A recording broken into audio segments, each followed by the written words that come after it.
পশ্চিমবঙ্গে ১০০ দিনের কাজ মানে MGNREGA প্রকল্পটা যে বন্ধ হয়ে আছে সেটা এখন আর শুধু একটা রাজনৈতিক তর্ক-বিতর্কের বিষয় নেই। পরিস্থিতিটা সত্যি বলতে তার চেয়ে অনেক বেশি গম্ভীর হয়ে গেছে।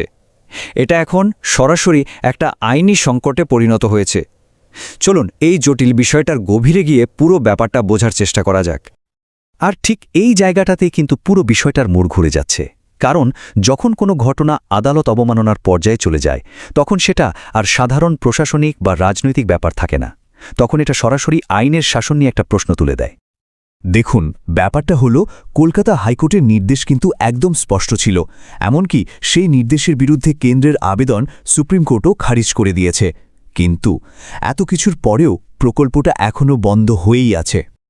তো এই যে একটা অচলাবস্থা তৈরি হয়েছে, এর কেন্দ্রে কারা কারা আছে? একদিকে আছে কেন্দ্রীয় সরকার আর অন্যদিকে পশ্চিমবঙ্গ রাজ্য সরকার। বিচার ব্যবস্থার দিক থেকে আছে কলকাতা হাইকোর্ট আর দেশের সর্বোচ্চ আদালত সুপ্রিম কোর্ট। আর এই সবকিছুর মাঝে যাদের অধিকার কেড়ে নেওয়া হচ্ছে সেই শ্রমিকদের হয়ে লড়ছে পশ্চিমবঙ্গ ক্ষেত মজুর সমিতি। আচ্ছা, এই পরিস্থিতিটা কেন এত গুরুত্বপূর্ণ সেটা ঠিকভাবে বুঝতে হলে আমাদের এর আইনি দিকটা একটু ভালো করে খতিয়ে দেখতে হবে। MGNREG নিয়ে কথা বলতে গেলে যে শব্দটা সবচেয়ে গুরুত্বপূর্ণ সেটা হলো অধিকার। এটা কিন্তু কোনো সরকারি দয়া বা অনুদান নয়।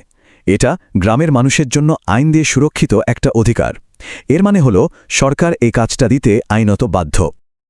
আর যখন এই আইনি বাধ্যবাধকতা ইচ্ছে করে মানা হয় না, তখনই জন্ম নেয় দেওয়ানি আদালত অবমাননা বা সিভিল কন্টেম্পট। সোজা কথায় বললে, আদালতের নির্দেশ না মানাটা একটা গুরুতর আইনি অপরাধ, আর এর নির্দিষ্ট শাস্তিও আছে।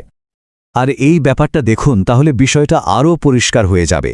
সুপ্রিম কোর্ট কিন্তু বারে বারে বলেছে কোনো রাজনৈতিক সিদ্ধান্ত বা টাকার অভাব কিংবা নির্বাচনের অজুহাত দেখিয়ে আদালতের নির্দেশ অমান্য করা যাবে না।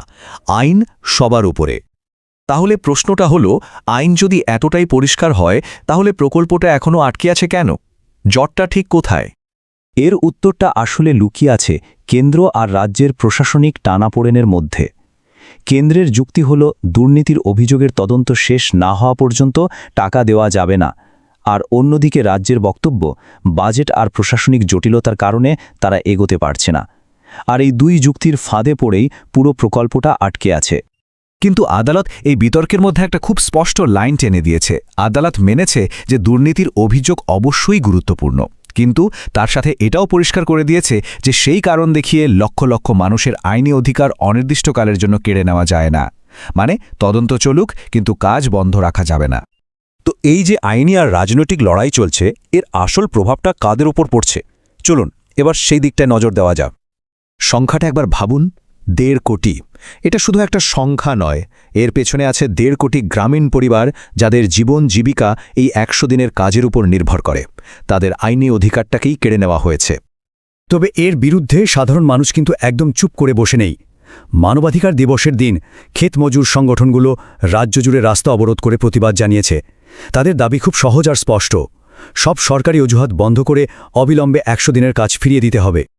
এই পরিস্থিতিতে রাজ্য সরকার কর্মশ্রী বলে একটা বিকল্প প্রকল্পের কথা বলছে।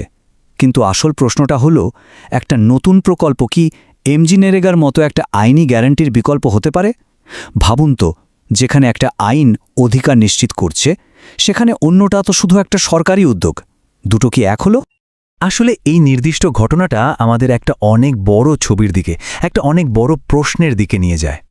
এটা শুধু একটা প্রকল্পের প্রশাসনিক জট নয়। যখন দেশের সর্বোচ্চ আদালতের নির্দেশও কার্যকর করা হয় না, তখন সেটা সরাসরি আমাদের গণতান্ত্রিক শাসন ব্যবস্থা আর আইনের শাসনের নীতির ওপর একটা বড়সড় আঘাত হানে। আর এটাই আমাদের এই আলোচনার শেষে সবচেয়ে গুরুত্বপূর্ণ প্রশ্নটার সামনে এনে দাঁড় করায়। যদি একটা অধিকার ভিত্তিক আইনের ক্ষেত্রে আদালতের নির্দেশকে এভাবে অগ্রাহ্য করা যায়, তাহলে আমাদের দেশে মানুষের অধিকার রক্ষার জন্য যে বাকি আইনগুলো আছে সেগুলোর ভবিষ্যৎ কি? এই প্রশ্নটা কিন্তু আমাদের সবাইকে ভাবার জন্য।